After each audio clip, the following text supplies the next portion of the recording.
En comunicación ahora con el secretario general del SUTEF, Horacio Catena. Horacio, muy buenos días. Emiliano Quesada y Ramiro Santoro te saludan de este lado. ¿Cómo estás? Creo que se nos Congelado. tildó la comunicación. Evidentemente está desde la Campe. Si no me Sí. equivoco, Horacio, ¿nos escuchás por ahí? A ver. Sí, sí, ahí lo escucho. Perdón, me estaba poniendo unos auriculares. No, no hay Ok. problema. Ahí Para escuchar mejor. te escuchamos bárbaro, Horacio. Bueno, en principio, consultarte cuáles son las expectativas que tienen. Sabemos que hoy hay una reunión, nuevamente, una reunión de mesa paritaria, podemos decir. Con qué expectativa van, Horacio? Bueno, sí, hay reunión de paritarias con el ministro de Economía y el ministro de Educación. Bueno, nosotros siempre que vamos a una reunión de esa, vamos con la expectativa de poder lograr una propuesta de parte del Ejecutivo que la docencia pueda evaluar. O sea, son reuniones importantes. Son los máximos ministros que manejan nuestra provincia, en el caso nuestro, ¿no? El de Economía y el de Educación, así que en gran parte de la solución está en manos de ellos. Decías, Horacio, que por lo menos tratar de recibir una propuesta que al menos puedan evaluar. Hasta el día de hoy, entiendo que este va a ser el tercer encuentro, no recibieron una propuesta que por lo menos le permita, entre ustedes, digo, ahí en el Congreso de Delegados del SUTEF, discutirle, decir, che, bueno, vamos por acá, vamos por allá. ¿Están muy lejos todavía de lo que ofrece el gobierno? A nosotros nos trajo hasta este conflicto todo lo que se vino decretando de el 1 coma tanto, el 2 coma tanto, ¿no? Mm. Y el otro día lo que proponían el 1,6% para el mes de agosto, es decir, digamos, no hay chance de valorar una propuesta de esas características, porque es el 1,6% equivale a 20.000 pesos. ¿Se entiende lo que estoy Sí, sí, sí, planteando? sí, sí. Entonces, porque muchas veces no es falta de diálogo, sino que es falta de disposición o de definición política para invertir en los salarios docentes. Entonces, y eso se resuelve con recursos, no se resuelve de otra manera, ¿no? Horacio, nosotros hemos mencionado en varias oportunidades cuando damos cobertura a estas mesas paritarias que por la complejidad del salario docente, digo, el recibo de sueldo, los paritarios del sector docente, justamente los del SUTEF, suelen tener un conocimiento técnico de cómo funciona la economía, sin bajarle el precio al resto de los dirigentes, pero quizás mayor a lo que sucede con otros sindicatos. Entonces, también entiendo hay un conocimiento respecto a cómo está funcionando hoy el Estado o el estado de las arcas. ¿Entienden ustedes, hay plata para poder afrontar una compensación económica, una recomposición salarial como la que pretenden? Bueno, a ver, para que es una pregunta muy importante que merece una respuesta extendida. Ok, No la vamos. puedo simplificar la Sí, sí, respuesta. vamos, tenemos todo el tiempo que vos tengas, Eh, Horacio. a- a- el primer punto es que hay una realidad que el gobierno nacional está asfixiando a las provincias. Eso es una realidad, es algo que se conoce, que no es algo que nosotros podamos negar, ¿no? Eso en primer lugar. En segundo lugar, hay un recorte de 17 programas nacionales, más el 93% del financiamiento de escuelas técnicas que también han sido recortados. Bien, muy bien, eso corresponde al gobierno nacional. Nosotros en el 2023, cuando gana Milei, a finales de ese año, tuvimos una reunión con el entonces ministro de Economía de Evita, que le preguntamos cómo iba a ser para compensar los recortes nacionales que se venían, porque se habían anunciado. Yo recuerdo la imagen de Milei, la lamentable imagen de Milei, con los cartelitos que decía afuera. Uno de lo que decía afuera era la educación pública. Entonces había que suponer que eso se iba a cumplir, no que no se iba a cumplir. En febrero del 2024, ya cuando había estado publicados los decretos de ajuste, la devaluación, y arrancaba con toda la motosierra, tuvimos otra reunión donde le preguntamos qué iban a hacer para compensar lo que ya se veía que estaban ejecutando, y nos dijeron que estaban evaluando. En ese momento, ya era 2024, en abril de 2024 nosotros planteamos un sistema de financiamiento educativo integral, una ley de financiamiento educativo integral, para compensar eh, estas bajas. Porque el problema es pensar que en la economía a todos los sectores le va mal como a los trabajadores y trabajadoras. Y acá hay sectores que le va muy bien, ¿no?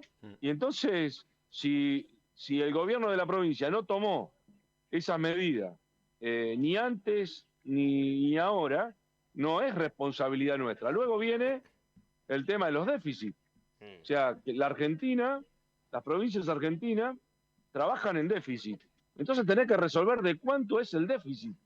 Y cuando ese déficit se banca con salarios congelados, bueno, hay una injusticia, porque quiere decir que hay algunas cosas que se ejecutan, algunas cosas que se pagan, algunas cosas que no se dejan de hacer, y otras cosas, como el caso del salario docente, la inversión en la escuela, la inversión en los pibes y las pibas, se dejan de hacer. Entonces, todo redunda en que los recursos están, pero hay que ir a buscar, y por otro lado, tenés que tomar decisiones con quién te querés pelear. Si te querés pelear con el pueblo y los trabajadores y las trabajadoras, o con las corporaciones, los grupos que le va muy bien, los grupos de los compensados. Y para cerrar el comentario, si vos agarrás el diario del Fin del Mundo ayer, hablan del revalúo fiscal de los terratenientes de la provincia. Bueno, es algo que nosotros venimos planteando desde hace muchísimo tiempo, ¿no?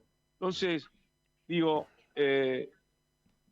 si hay recursos en la provincia, los responsables de buscarlos son el gobierno de la provincia y en su caso, para ejecutarlo, es la legislatura de la provincia, que es la que tiene la potestad de modificar la tarifaria fiscal, crear leyes de fondos específicos, con destinos específicos, etc. Hablaste hace un ratito nada más de una decisión política, que están esperando una decisión política de parte Claro. del gobierno provincial. Hace un ratito nada más pudimos hablar con el gobernador Gustavo Melella y reconocía también que hay un contexto que no podemos desconocer, y es que en el mientras tanto, mientras suceden las negociaciones, mientras un lado tira, el otro puede llegar a aflojar, aunque en este caso no vemos que afloje ninguno de los dos sectores, hay quienes se están llevando quizás las mieles. Y hablaba de que le están haciendo el juego, en este caso, a la Libertad Avanza. Es una variable que se pone en la mesa de discusión. Hablábamos el otro día con dirigentes de la Libertad Avanza y decían, por lo menos en privado, a nosotros lo que más nos conviene es que esto persista en el tiempo. ¿Es una variable que ustedes interpreten a la hora de negociar con el gobierno? No, bajo ningún punto de vista. No estoy de acuerdo con esa valoración.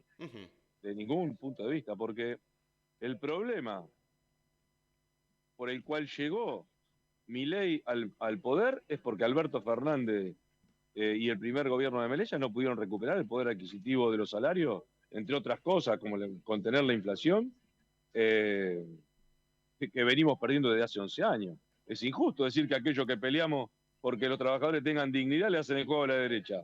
Ahora, que yo sepa, la Libertad Avanza gana, entre comillas, gana la elección del año pasado, porque los dirigentes como Melella, como Martín Pérez, que hablan del campo nacional y popular, fueron divididos.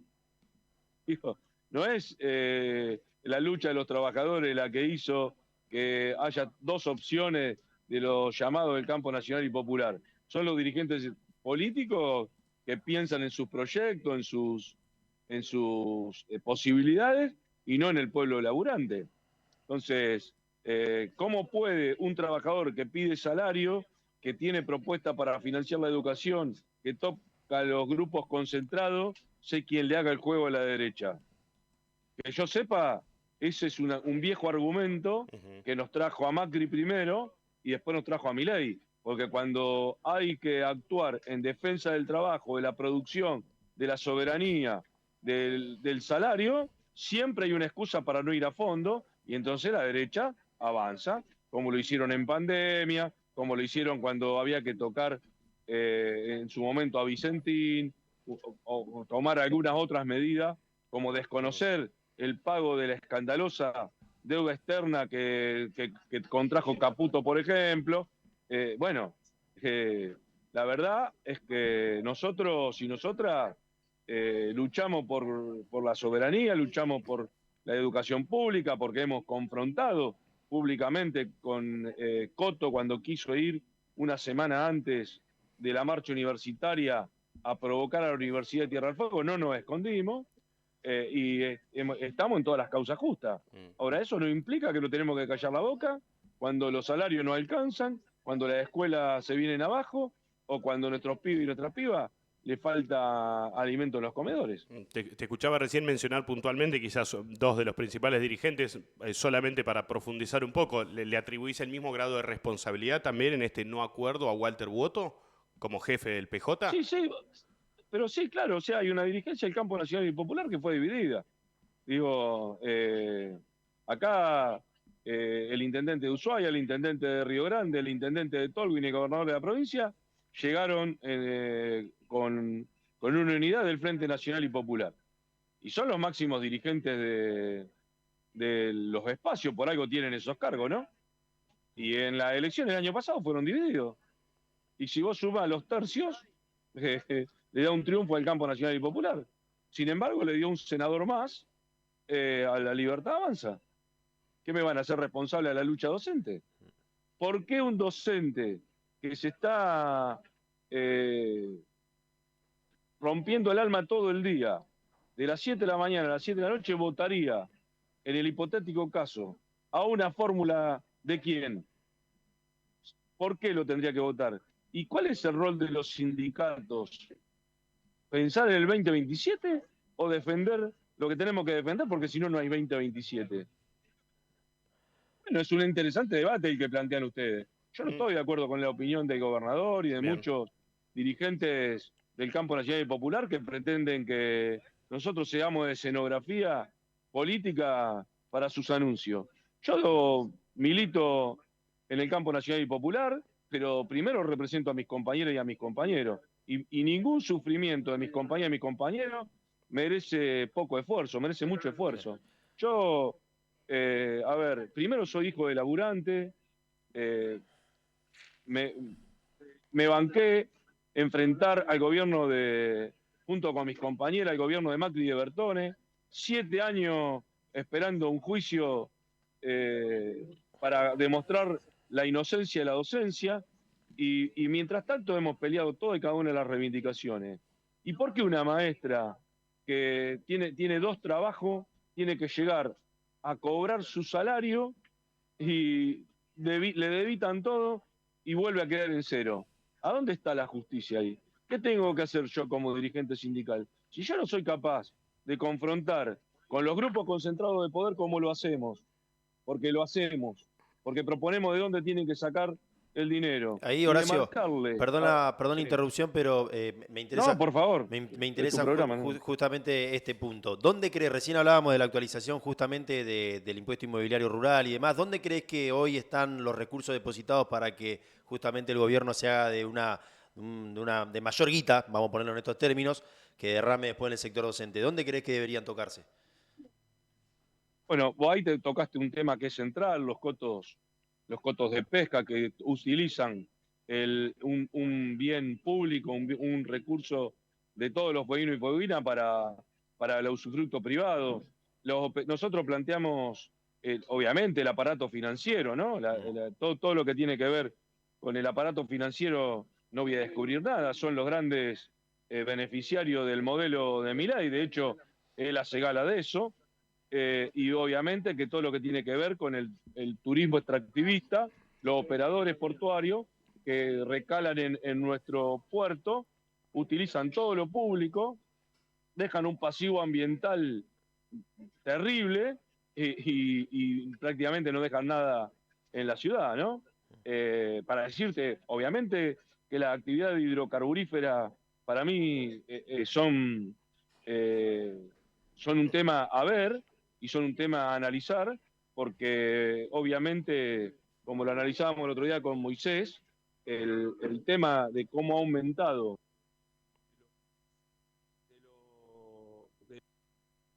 Ahí te perdimos. Ahí está, ahí te está. Estamos, Ahí estamos, creo que estamos. estábamos. Sí, Ahí, perfecto, ahí te volvimos a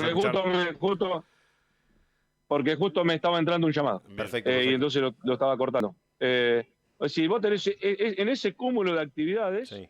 tenés concentrada la especulación inmobiliaria. O sea, nosotros hemos hecho un desglose de dónde está la posibilidad de obtener recursos. Fíjate vos que cuando nosotros presentamos, uno de los legisladores decía, pero en realidad lo que ustedes plantean puede recaudar entre 10.000 y 15.000 millones de pesos. Entre 10.000 y 15.000 millones de pesos. Y no resuelve todo el problema. No resuelve todo, parte resuelve. Claro. Es decir, que podríamos haber recaudado durante 2 años, ir invirtiendo en la escuela, invertir en los pibes y en las pibas y en el salario docente, pero hubo una decisión de no hacerlo. No es que no recaudaba nada, no recaudaba todo lo que él creía que teníamos que recaudar. Y no se hizo nada. ¿Que le sobra a la escuela pública, a la educación pública, entre 10.000 y 15.000 millones de pesos para invertir en el sistema educativo? Yo creo que no le sobra. Yo creo que hubiese ayudado muchísimo. Si acá no tenés plata para cambiar un termotanque, por ejemplo, del Jardín 7, que se le acaba de romper, o la escuela, te puedo mandar fotos de cómo arreglaron el Jaspen, que es una vergüenza que una escuela pública se arregle así, porque es lo que tienen. Bueno, digo, recursos hay que animarse a tocar los intereses concentrados, y el gobernador que dice que nosotros le hacemos el juego a la derecha, habría que pensar si el estilo de conducción tímida, no confrontativa, de no tocar los intereses, no es lo que le da la posibilidad a los dirigentes de la Libertad Avanza en seguir destrozando nuestra economía, en seguir, digamos, avasallando, como es el caso de la instalación del radar de Tolwyn, o la ocupación ilegal, para mí, del puerto de la ciudad de Ushuaia, es lo que le da la posibilidad y le da los fierros a la Libertad Avanza para que puedan tener algún tipo de posibilidades todavía, ¿no? Horacio, casi es ingenua la pregunta teniendo en cuenta lo que has venido diciendo en estos últimos minutos, porque indudablemente la discusión no se va a resolver con buenas formas ni con promesas, se resuelve con guita, pero igualmente te lo tiro. ¿Sos optimista en relación a que pueda llegar a resolverse este conflicto, sobre todo teniendo en cuenta lo anterior? Sos una persona que ha llevado adelante múltiples acampes en este caso y de una manera u otra siempre se termina resolviendo el conflicto. ¿En qué estadio ves que está este particularmente? Primero, yo soy optimista porque creo en mi pueblo, porque creo en los trabajadores y las trabajadoras. Y cuando yo veo a mis compañeras y a mis compañeros en los acampes, en las asambleas, en las movilizaciones, eso me llena de optimismo. Sería pesimista si nosotros proponemos un plan de lucha y nuestras compañeras y compañeros están derrotados, con la moral baja, sin energía de pelearla. Acá nosotros, digamos, he visto legisladores que no son ni del oficialismo ni de la oposición intentar involucrarse en el tema, como es el caso de Raúl von der Tussen, por ejemplo. Me parece que por lo menos es alguien que agarra una papa caliente y dice, acá estoy, vamos a ver qué podemos hacer, algo hay que hacer, no podemos dejar que esto continúe. Los otros días estuvimos con él y con la legisladora Uoto esperando que convoquen a la Comisión 4. El legislador Lechman dijo también que había que resolver el conflicto porque de alguna solución había que darlo. Nosotros hace una semana y 2 días, hoy que estamos de paro, pero la provincia entra en la 5ª semana sin clase. 2 por receso, 1 por improvisación del Ejecutivo, 1 de paro docente y 2 días de paro docente. Ahora, acá en la ciudad de Ushuaia ayer, por más que las maestras hubiesen querido dar clase, había escuelas sin calefacción, escuela con corte de luz y había problema de desinfección por roedores en otra escuela. Digo, si eso nosotros cuando acampamos 10 días frente a la legislatura provincial se lo dijimos, qué es lo que estaba pasando, qué es lo que iba a pasar. Bueno, acá también hay una responsabilidad de los legisladores del Ejecutivo, que no sé si ustedes pudieron tener alguna nota con ellos, pero no sé lo que piensan, porque el gobernador mandó un proyecto de financiamiento educativo que no lo veo desesperado por impulsarlo. Hoy pidió el gobernador justamente que se dé tratamiento a los múltiples proyectos, al que ha presentado el SUTEF, al que ha presentado el Ejecutivo. Pero estamos, a ver, chicos, perdón que le diga chico, no lo digo. Somos chicos igual, dentro de todo somos chicos. Más chicos que vos al menos. Eso seguro, no me cabe duda. Estamos a 7 días de paro por tiempo indeterminado. Nosotros hace un mes atrás le anunciamos el paro por tiempo indeterminado al gobernador de la provincia. El 6 de julio lo anunciamos y hoy pide a los legisladores que traten los proyectos. Sí. Horacio, Digo, y consultarte sobre si pudiste tener algún tipo de respuesta, sobre todo del presidente de la comisión, hablar de la legislatura recién, del presidente de la Comisión de Educación, que es Luciano Seltzer. ¿Qué se hace en ese sentido, teniendo en cuenta que hoy el que debería convocar justamente, por lo menos para ver si pueden ser escuchados ustedes o demás, más allá de que lo han escuchado, ¿tenés algún tipo de contacto, algún tipo de respuesta por parte del presidente de la Comisión de Educación? mirá, Luciano Seltzer es un miserable político como todo lo de la Libertad Avanza. ¿Qué van a hacer? Ahora, ¿quién le dio la presidencia a Seltzer, que son 2 legisladores en la legislatura y tienen presidencia de las principales comisiones? Yo me pregunto, ese que dice que nosotros le hacemos juego a la Libertad Avanza, la Comisión 4 la presidía Ciurano antes, y antes la presidía Trentino. ¿Qué hicieron durante todos estos años? A ver, yo con Seltzer tengo un problema político serio. Es todo lo que está mal. Es el que defiende a Villarroel, es el que defiende a Milei, el que desfinancia la educación pública, es uno de los responsables de defender la política de destrucción de la industria de Tierra del Fuego, es quien defiende a quien dijo que Thatcher era su ídolo, su modelo político. Ese para mí es un cachivachi político. No puede ganar 2 frases. Ahora, alguien lo puso en la Comisión 4, ¿eh? ¿Viste como hay un chiste que dice que a Seltzer le podrían decir tortuga arriba el poste? Porque nadie sabe cómo llegó ahí, pero está. ¿No? Es así, porque decime cómo está ahí. Horacio. Porque todos dicen, tiene que llamar Seltzer. ¿Y quién lo puso a Seltzer en la Comisión 4? No, bueno, en un gobierno libertario. Horacio, quiero consultarte porque ayer leía declaraciones, entiendo, tienen que ver con una entrevista que diste en Radio Provincia. Hablaste un poco sobre las responsabilidades de cada quien. No, yo no di respuesta. ¿No? ¿A Radio Provincia? ¿No fue en Radio Provincia? En Radio Provincia no. Bueno, se me pasó. Las leí en un portal en 19640, hacía mención a una entrevista radial, puedo haberme equivocado el medio. Pero decía, recién hablabas sobre adjudicar también, y creo que está bueno también señalarlo con nombre y apellido, los distintos responsables de que no se haya alcanzado esa unidad desde lo político en la provincia de Tierra del Fuego. Y las declaraciones que leíamos... Perdón, yo te hago una pregunta a vos. Te hago una pregunta a vos, ¿estoy equivocado? No lo sé, me parece que es para un interesante debate, pero te quiero llevar a un terreno que sí te compete. Está bien, pero yo te hice vos me hiciste 10 preguntas, yo te hago una. Bueno.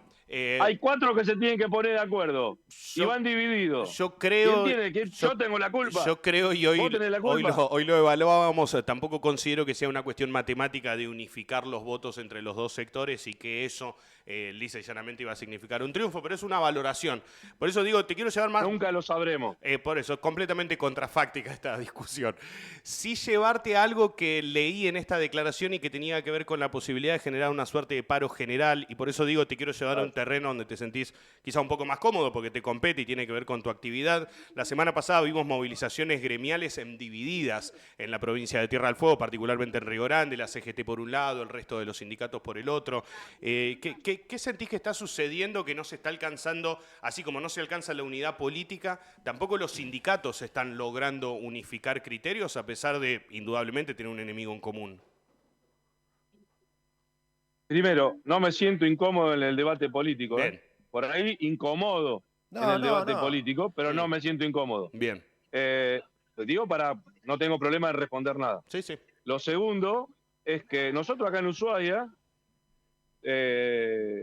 los compañeros de la CGT Ushuaia, encabezados por Ramón Calderón, por el Moncho, con quien en otro momento hemos tenido posiciones antagónicas, hemos estado en vereda distinta. Desde hace un tiempo muy importante venimos trabajando en unidad y hemos logrado, mejor dicho, la CGT acá logró marchar toda junta y nosotros sumamos a esa marcha. No conozco exactamente el debate de Río Grande, porque nosotros no somos un gremio sequetista. Conozco esto que vos decís, la imposibilidad de marchar juntos y todo lo demás. Creo que esas cosas se hablan puertas adentro, no sirve de nada lo que yo pueda decir públicamente sobre eso, pero sí creo que la situación general de los trabajadores y trabajadoras demanda de nosotros, como hicimos acá en Ushuaia, dejar de lado cualquier tipo de diferencia que podamos tener, unificar las medidas, porque la verdad es que así no se llega al 2027. Hagamos un repaso juntos. A ver. Problema de los hidrocarburos. No hay actividad en la construcción.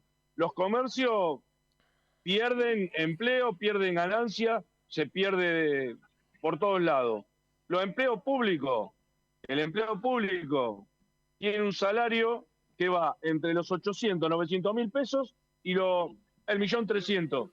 La masa de empleados públicos, ¿no? Que va desde los docentes, el calafón seco, húmedo, municipales, eso es lo que ganan. Los metalúrgicos, todos los días es despido. Hablábamos con el Moncho Calderón. En la actividad gastronómica hotelera de Ushuaia, él lo ha dicho públicamente, de los trabajadores temporarios que toman generalmente, él lo dijo, de 10 que lo llamaban, 8 no fueron convocados. Y bueno, ¿y qué estamos esperando? O sea, Esa, ¿qué podemos esa un esperar? poco es la pregunta que te quería trasladar. ¿Qué se está esperando? Digo, debes tener vínculo con el resto de los sindicalistas y por eso te lo consulto. Digo, como recién mencionabas, che, estos 4 no se ponen de acuerdo. Yo puedo decir que por ahí estaríamos necesitando más juntarnos más, discutir más, aunar más el criterio político también, capaz que esta cuestión política que ha llevado el campo nacional y popular dividido también esté obturando, lo digo en términos potencial, la unidad sindical. Puede ser, ¿por qué no? Y entonces esas cosas hay que hablarlas. Me parece que la situación amerita todo tipo de diálogo, todo tipo de debate entre nosotros, pero ningún esfuerzo es poco cuando se está perdiendo todo lo que se está perdiendo, ¿no? Poder adquisitivo, salario, endeudamiento de la familia, familias que se tienen que ir de la provincia, pero cuando dicen a dónde voy, no hay dónde volver. Digo, y en ese sentido me parece que el año pasado, cuando la UON arranca con el paro por tiempo indeterminado, no sé si recuerdan, Sí. creo que fue mayo, por ahí, bueno, la UON Río Grande, estoy hablando, es una fuerza motriz política y social, sindical ni hablar, que logró en ese momento unificar, y yo he visto una movilización como hacía muchísimos años y creo que no vi en mi vida una movilización de respaldo y de acompañamiento a un sector como fue la de ese momento. Lo que está Me sucediendo parece hoy que en Mirgor, ¿considerás que debería aunar a los sindicatos? ¿Debería juntarlos por lo menos? Estamos hablando de unas 400 familias que se ven afectadas de un día para el otro. sí, por supuesto, lo que está sucediendo en Midor, lo que ha sucedido en todos los lugares, porque yo he escuchado a muchos dirigentes sindicales lamentar, lamentar despido en todos los rubros, en todos los rubros. Como también escucho a los compañeros de los gremios estatales que tampoco están conformes con los resultados de las discusiones salariales. Después, cada cual actúa como cree, como puede, como su base le indica. No soy quien para señalar nada, pero sí sostengo lo que dije en esa nota. Creo que fue con Quiroga que lo Sí, dije, en Del Pueblo fue. que no alcanzaba con notas, con comunicados, con tweets, sino que se necesitaba una acción generalizada de los trabajadores y las trabajadoras para decirle basta al industricidio, decirle basta al ataque a los salarios y obviamente que había que parar y movilizar toda la provincia. Horacio, muchas gracias por atendernos. Quedaremos atentos a lo que suceda en la nueva reunión paritaria de hoy. Esperamos que sea con buenas novedades para los docentes y seguramente estableceremos un contacto, si no es esta semana, la próxima.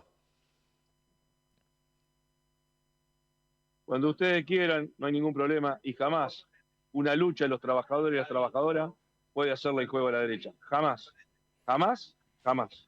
Abrazo grande. Horacio Catenas, el secretario general del Sindicato Unificado de los Trabajadores de la Educación Fueguina. Indudablemente no le gustaron mucho las declaraciones del gobernador Gustavo Melella, que terminan todos viéndose un poco apretados desde lo discursivo.